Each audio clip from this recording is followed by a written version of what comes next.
तो आज हम एक बहुत ही आम लेकिन कह सकते हैं कि बहुत बड़ी मुश्किल पर बात करने वाले हैं। काम टालने की आदत, प्रोक्रास्टिनेशन। और इसके लिए हमारे पास है ब्रायन ट्रेसी की बहुत ही मशहूर किताब ईट दैट फ्रॉग। इसके कुछ बहुत दिलचस्प हिस्सों पर आज हम गौर करेंगे। हाँ, ये किताब असल में एक बहुत प्रैक्टिकल गाइड जैसी है। कम समय में ज्यादा और बेहतर काम कैसे करें। इसमें 21 तरीके बताए गए हैं। और हमारा मकसद आज यही है कि उन 21 तरीकों में से जो सबसे असरदार, जो सबसे काम के आइडियाज हैं, उन्हें निकाला जाए। लेकिन शुरू करने से पहले ये नाम ईट दैट फ्रॉग मतलब उस मेंढक को खाओ, ये सुनने में ही थोड़ा अजीब है। इसका क्या मतलब है? ये एक पुरानी कहावत पर आधारित है। कहते हैं मार्क ट्वेन ने कहा था। अच्छा। कहावत कुछ ऐसी है कि अगर आप हर सुबह सबसे पहले एक जिंदा मेंढक खा लें, एक जिंदा मेंढक। तो आप ये जानकर अपना पूरा दिन गुजार सकते हैं कि भाई शायद इससे बुरा तो आज आपके साथ और कुछ होने वाला। अच्छा, तो ये एक तरह का मेंटल गेम है कि दिन की शुरुआत ही सबसे मुश्किल काम से कर लो तो बाकी सब कुछ आसान लगेगा। तो यहाँ मेंढक का मतलब है हमारा सबसे बड़ा, सबसे जरूरी और शायद सबसे डरावना काम। बिल्कुल, वही काम जिसे हम सबसे ज्यादा टालते रहते हैं। आपका फ्रॉग वो एक काम है जिसका आपके जीवन या काम पर सबसे बड़ा पॉजिटिव असर पड़ सकता है। और इसी से जुड़े 2 मजेदार नियम भी हैं किताब में। पहला नियम है, अगर आपको 2 मेंढक खाने हैं तो हमेशा पहले सबसे बदसूरत वाला खाओ। यानी अगर 2 जरूरी काम है तो जो ज्यादा बड़ा, ज्यादा मुश्किल है उसे पहले करो। सही। और दूसरा नियम है, अगर आपको एक जिंदा मेंढक खाना ही है तो उसे ज्यादा देर तक बैठकर घूरते रहने का कोई फायदा नहीं है। मतलब ज्यादा सोच विचार मत करो, बस शुरू कर दो, एक्शन लो। एग्जैक्टली। ठीक है, तो नींव तो समझ आ गई। अपने सबसे मुश्किल काम को पहचानो और उसे सबसे पहले खत्म करो। लेकिन यहीं यहीं तो सबसे बड़ी चुनौती आती है। एक लंबी चौड़ी टू डू लिस्ट में से उस असली फ्रॉक को पहचाने कैसे? अक्सर तो सारे ही काम जरूरी लगते हैं। और यहीं पर क्लैरिटी मतलब स्पष्टता सबसे जरूरी हो जाती है। ज्यादातर लोग इसलिए काम टालते हैं क्योंकि उन्हें ठीक ठीक पता ही नहीं होता कि उन्हें क्या करना है, क्यों करना है और किस क्रम में करना है। इसके लिए किताब में एक बहुत ही असरदार तरीका बताया है, कागज पर सोचना, थिंक ऑन पेपर। मतलब अपने विचारों और लक्ष्यों को सिर्फ दिमाग में न रखकर उन्हें लिखना। हाँ। किताब में लक्ष्य तय करने का एक 7 स्टेप का फॉर्मूला भी है। मैं सोच रही थी हम उस पर बात करें। पहला कदम तो साफ है, तय करें कि आप असल में क्या चाहते हैं। हाँ, लेकिन ये सुनने में जितना आसान लगता है उतना है नहीं। और दूसरा कदम इसे और मजबूत बनाता है, उसे लिख लें। लिखने की प्रक्रिया उस विचार को ठोस बना देती है। बिना लिखा हुआ लक्ष्य वो सिर्फ एक इच्छा है, एक सपना, उसकी कोई असलियत नहीं होती। और फिर डेडलाइन तय करना, लिस्ट बनाना, ये सब तो ठीक है। लेकिन 5वां कदम दिलचस्प है, उस लिस्ट को एक प्लान में बदलें। सिर्फ लिस्ट बना लेना काफी नहीं है। नहीं, बिल्कुल नहीं। लिस्ट तो बस सामान की सूची है, प्लान एक नक्शा होता है। आपको अपनी लिस्ट को प्रायोरिटी और सीक्वेंस मतलब प्राथमिकता और क्रम के हिसाब से लगाना होता है। कि कौन सा काम पहले होगा, कौन सा बाद में। हाँ, और फिर छठे और 7वें कदम आते हैं, तुरंत एक्शन लें और हर दिन कुछ ऐसा करें जो आपको लक्ष्य के करीब ले जाए। ये मोमेंटम बनाने के लिए है। तो ये तो हुई बड़ी तस्वीर, बड़े लक्ष्यों की प्लानिंग। लेकिन रोज के कामों में से फ्रॉग कैसे चुने? मान लीजिए मेरी लिस्ट में आज 10 काम है, मैं कैसे तय करूं कि कौन सा मेंढक है? इसके लिए 80-20 का नियम, जिसे परेटो प्रिंसिपल भी कहते हैं, बहुत काम आता है। अच्छा। ये नियम कहता है कि हमारे 20% काम ही हमें 80% नतीजे देते हैं। मतलब आपकी उस 10 कामों की लिस्ट में शायद 2 काम ऐसे होंगे जो बाकी 8 कामों से कहीं ज्यादा मूल्य रखते हैं। और हम इंसान अक्सर उल्टा करते हैं। हम उन 8 आसान कामों को पहले करके खुद को दिलासा देते हैं कि हम बहुत प्रोडक्टिव हैं, बिल्कुल जबकि वो 2 असली फ्रॉग्स बैठे हमारा इंतजार करते रहते हैं। सही बात है, क्योंकि उन 80% कामों को करने से हमें तुरंत एक संतुष्टि मिलती है। लिस्ट में चीजें कटती हुई दिखती हैं, लेकिन दिन के आखिर में लगता है कि किया तो बहुत कुछ, पर हासिल कुछ नहीं हुआ। तो इस उलझन को सुलझाने के लिए कोई प्रैक्टिकल तरीका है? हाँ, और ये शायद इस किताब की सबसे कारगर तकनीकों में से एक है। इसे कहते हैं ABCD मेथड। ABCD? हाँ, ये प्राथमिकता तय करने का एक बहुत ही सरल लेकिन शक्तिशाली तरीका है। चलिए इसे समझते हैं। ए का मतलब तो साफ है, ये हमारे फ्रॉग्स हैं, वो काम जो बहुत जरूरी हैं। आपके पास एक से ज्यादा ए काम है तो आप उन्हें नंबर देते हैं, A1, A2, A3। आपका A1 आपका सबसे बड़ा, सबसे बदसूरत मेंढक है। ठीक है, और बी क्या है? अब मजेदार बात बी कामों की है। इन्हें टैडपोल यानी मेंढक का बच्चा कहा गया है। ये वो काम है जो आपको करने चाहिए, पर अगर न भी करें तो कोई आफत नहीं आएगी। जैसे किसी गैर जरूरी ईमेल का जवाब देना। और नियम ये है कि जब तक आपका A1 फ्रॉग जिंदा है, किसी भी टैडपोल को हाथ नहीं लगाना है। ये बहुत मजबूत नियम है। बिल्कुल, ये आपको अनुशासित करता है। फिर आता है सी, जिसका मतलब है करना अच्छा है पर ना करने से कोई फर्क नहीं पड़ता। डी का मतलब है डेलीगेट, यानी वो काम जो आप किसी और को सौंप सकते हैं। और ई मतलब एलिमिनेट। हाँ, वो काम जिसे आप अपनी लिस्ट से पूरी तरह हटा सकते हैं क्योंकि वो जरूरी है ही नहीं। मतलब सी, डी और ई तो एक तरह से लिस्ट को छोटा और साफ करने के तरीके हैं, ताकि आप सिर्फ ए पर ध्यान दे सकें। एकदम सही।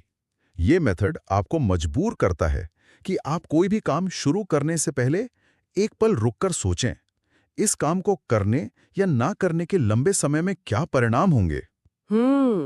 एक सफल व्यक्ति हमेशा भविष्य को ध्यान में रखकर अपने आज के कामों को चुनता है, और यही सवाल असली फ्रॉग को पहचानने में मदद करता है। ठीक है, तो हमने अपना A1 फ्रॉग पहचान लिया, पर कई बार वो इतना बड़ा और डरावना होता है कि उसे शुरू करने की हिम्मत ही नहीं होती। यहां से बात और दिलचस्प हो जाती है।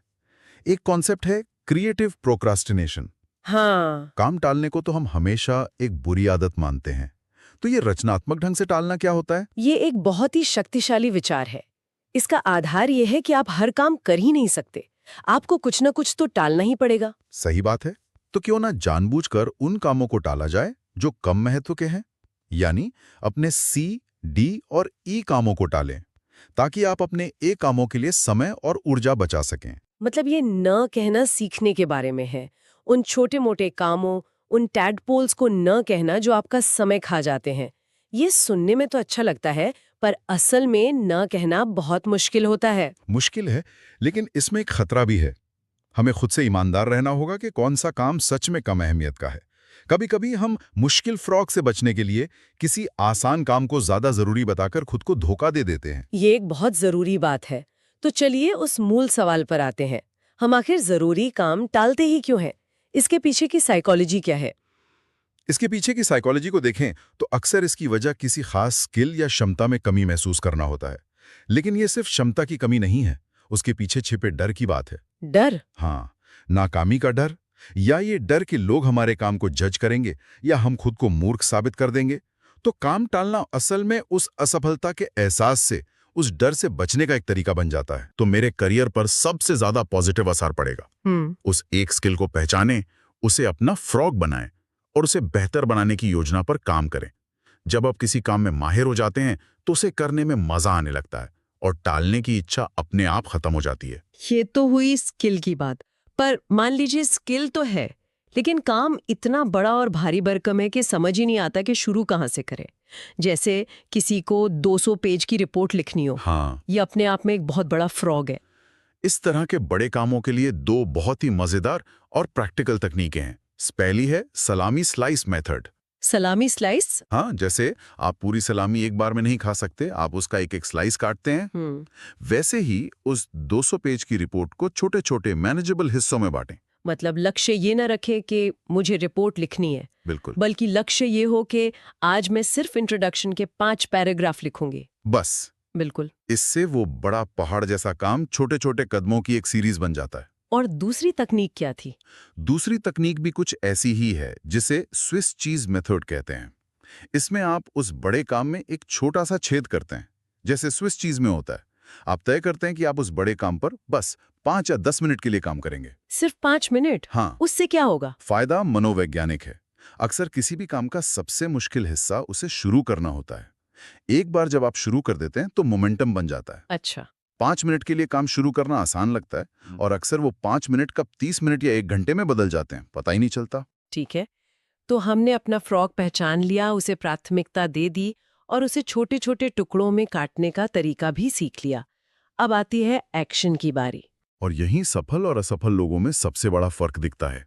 सफल लोगों में एक्शन ओरिएंटेशन होता है, वे काम पूरा करने की जल्दी में रहते हैं। और जब आप पूरी लगन और फोकस के साथ काम करते हैं तो आप एक खास मानसिक अवस्था में पहुंच सकते हैं जिसे फ्लो कहते हैं। हाँ, ये वो स्थिति है जहां समय का पता नहीं चलता, काम बिना किसी मेहनत के होता महसूस होता है और आप बहुत अच्छा महसूस करते हैं। इस फ्लो को पाने का एक तरीका है अपने अंदर काम को लेकर एक सेंस ऑफ अर्जेंसी, मतलब एक तात्कालिकता की भावना पैदा करना। ये खुद के साथ एक रेस लगाने जैसा है। इससे मोमेंटम प्रिंसिपल ऑफ सक्सेस सक्रिय होता है। ये मोमेंटम प्रिंसिपल क्या है? ये फिजिक्स के नियम जैसा ही है। किसी भारी पहिए को पहली बार घुमाने में सबसे ज्यादा जोर लगता है, लेकिन एक बार जब वो घूमने लगता है तो उसे चलाते रहना बहुत आसान हो जाता है। सही। काम के साथ भी ऐसा ही है। शुरू करने में सबसे ज्यादा मानसिक ऊर्जा लगती है, लेकिन एक बार गति पकड़ने के बाद काम जारी रखना आसान हो जाता है। इस गति को बनाए रखने के लिए कोई सरल मंत्र है? कई बार काम शुरू तो हो जाता है पर ध्यान भटक जाता है। इसके लिए सबसे सरल लेकिन सबसे असरदार मानसिक टूल है सेल्फ टॉक। खुद से बार बार कहना, अभी करो, अभी करो, अभी करो, डू इट नाउ। ये आपके अवचेतन मन को प्रोग्राम करता है और आपको टालम टोल से बाहर निकालकर तुरंत एक्शन लेने के लिए प्रेरित करता है। और अगर ध्यान भटके तो, जैसे ईमेल का नोटिफिकेशन आ गया या फोन बज गया, तो खुद से जोर से कहें, काम पर वापस, काम पर वापस, बैक टू वर्क। ये सुनने में बहुत सीधा और शायद बचकाना लग सकता है, लेकिन ये दिमागी भटकाव के पैटर्न को तोड़ने में बहुत असरदार है। और आखिर में एक नियम जो इन सबको एक साथ बांधता है, सिंगल हैंडल एवरी टास्क, यानी एक बार में एक ही काम को पकड़ें और उसे 100% पूरा करने के बाद ही दूसरा काम शुरू करें। ये आज के मल्टीटास्किंग वाले दौर में बहुत जरूरी है। रिसर्च दिखाती है कि काम को बार बार शुरू करने और छोड़ने से उसे पूरा करने में 500% तक ज्यादा समय लग सकता है। 500%? हाँ, हर बार जब आप किसी काम पर वापस आते हैं तो आपको फिर से ध्यान केंद्रित करना पड़ता है और इसमें बहुत सारी मानसिक ऊर्जा बर्बाद होती है। इसलिए एक काम को पकड़ो, उसे खत्म करो और फिर आगे बढ़ो। तो आज की इस पूरी चर्चा को अगर समेटना हो तो सार क्या निकलता है? संक्षेप में अपने दिन का सबसे बदसूरत और सबसे जरूरी मेंढक पहचाने, उसे खाने के लिए एक प्लान बनाएं, उसे छोटे टुकड़ों में काटें और फिर सुबह सबसे पहले बिना ज्यादा सोचे समझे उसे निगल जाएं। बिल्कुल, लेकिन यहाँ एक बात और जोड़ना चाहूंगा। ये सभी तकनीकें सिर्फ ऑफिस के काम या करियर के लिए नहीं है। ये जीवन को बेहतर तरीके से जीने का एक तरीका है।